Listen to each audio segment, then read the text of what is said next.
Paano nga ba tanggalin at linisin ang foam ng Spider Strike? So this is our first time to clean these foams. So tara, samahan nyo ko.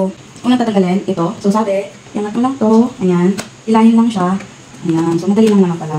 Tanggalin. So ayan. First, natanggal na dito sa parang mouthpiece niya dito. Ito yung unang foam.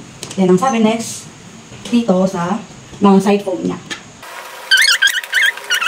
Ayan. Then dito sa loob, meron po yan. Ayun. Clip. Ayan. So ganun lang siya tanggalin. And then, hilahin mo lang tong safety strap niya.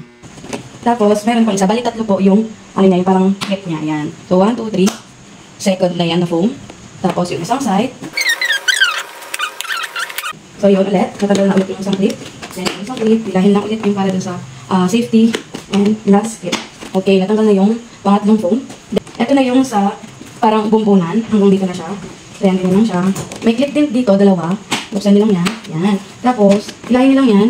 Ayan. Tapos, meron din itong ihilahin dito sa loob. Ayan, dito siya. Ayan, dito. Ayan, hilahin lang din siya.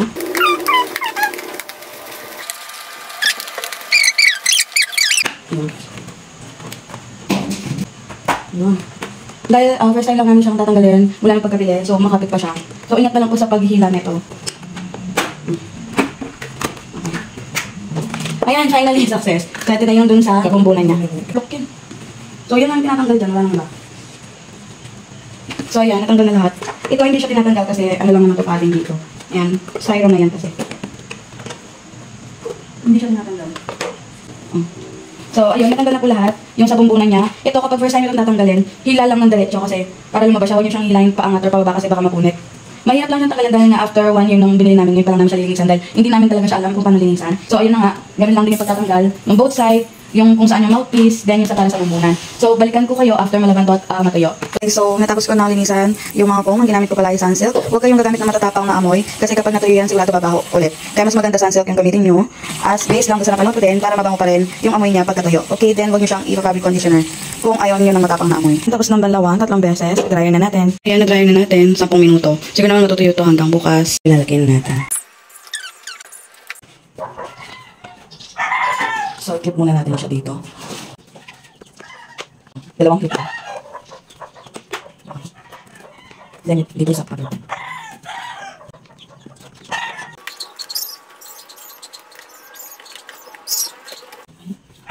This side, and this side.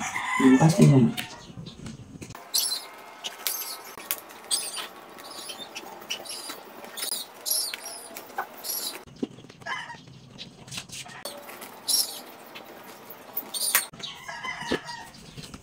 Okay, tapos na yung sa bumbunang part, top part. Ano ka mo yan? Sushoot mo lang yung mga iba dito. Ito para sa left side. Pasok natin ito. Then pasok muna natin ito.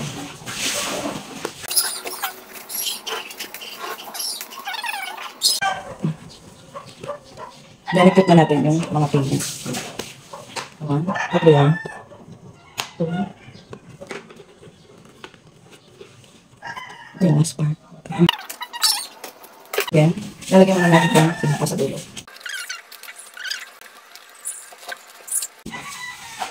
Then, i-strip na natin siya ulit. So, gagawin snap ulit yun. Huwag niyo parang kakalimutan na kapasok yung strap. Then, tapos natin siya. 1, 2, yung isang part. 3. Alright. So, nakalagay na itong 3. Ayan. Okay. So, nakapasok na. Huwag yung kakalimutan ipasok yung strap nyo ha. So, last one yun dito sa mouthpiece niya. Alright, tapos na. All done. And yun na nga po ang purpose ng paggawa ko ng video na to is wala po talaga akong mahanap na video kung paano linisin at tanggalin yung foam nito. Kaya gumawa na lang din po ako. I hope nakatulong po ang video na to and naging informative po sa inyo. If ever oo, pa-like, subscribe, and comment na rin po. Salamat!